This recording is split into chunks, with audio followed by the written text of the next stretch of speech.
Hey everybody, Joe Vanourney, Cherry the Geek TV. We are here at the 20th Annual Omaha Film Festival with Mark Brown, who is the director of an exciting new documentary called The Fishing Hat Bandit, which is playing today. Give people a quick overview. Who is the Fishing Hat Bandit, and how did you approach his story and making this film? All right, yeah, the Fishing Hat Bandit is a gentleman named John Whitrock who was arrested in 2005 in the Twin Cities, Minnesota, for robbing 23 banks in 18 months.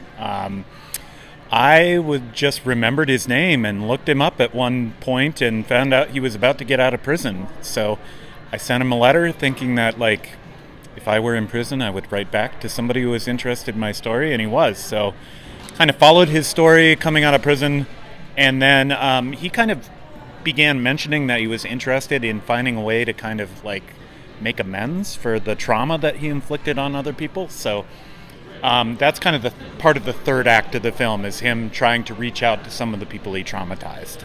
So he was agreeable then to tell a story. Some people, they've committed crimes, they're in prison. They might be a little hesitant to share their story, to tell the whole truth of the story. How eager was he in getting his story out there?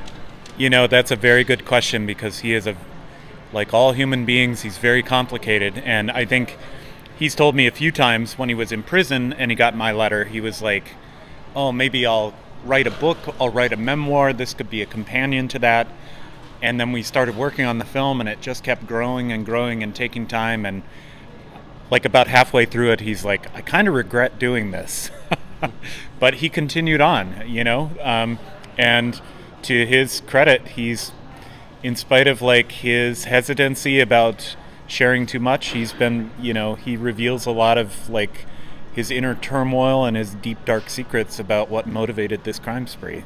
First half of your documentary, you focus on the crimes. You kind of talk to the tellers, the owners of the bank, the police that were investigating, and the story of how he was captured is a very fascinating part of his story. Talk about putting all of that together. Yeah, so his arrest was kind of like, a good term for it would be a clown show. He was hiding in a garage next to the 23rd bank that he had robbed, which he had actually robbed previously 3 months before. And he was hiding out in his car with the garage door closed at this apartment complex. So, but a representative of the bank knew he was in there, so he called the police. So there was this huge standoff, and that's kind of like the epic part of the crime story, is that he was stuck in this garage for like 3 hours. They were trying to get him out. There's SWAT teams, there's armored vehicles, there's helicopters overhead, and it was like live TV news, his arrest. And at that time, when he was arrested, he had robbed more banks than anybody in the history of Minnesota, so it was kind of front page news. It's a very fascinating and tense inducing part of the documentary. It's really, really fun to watch. Now, you talked to a lot of the tellers that were affected by his robberies.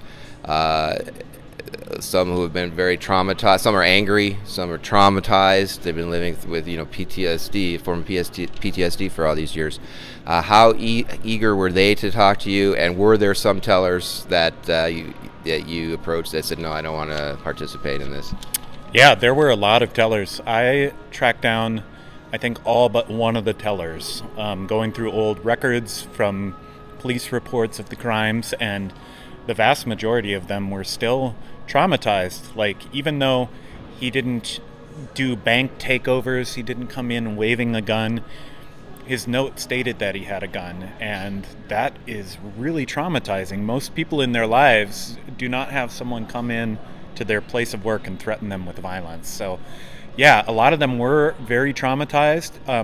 There was one teller that I really, really wanted to talk to, because John had robbed her twice on 2 separate occasions. And she was like, most of them were appreciative that I had reached out, and they were especially appreciative that I was talking to the bank tellers, because, bank robbery is kind of like a mythical crime in our country, and most of the stories focus on the perpetrator and not the victims. But, the key bank teller that I speak to is this woman named Dawn Jukes, who kind of becomes like the kind of like representative of the bank tellers from the crime spree.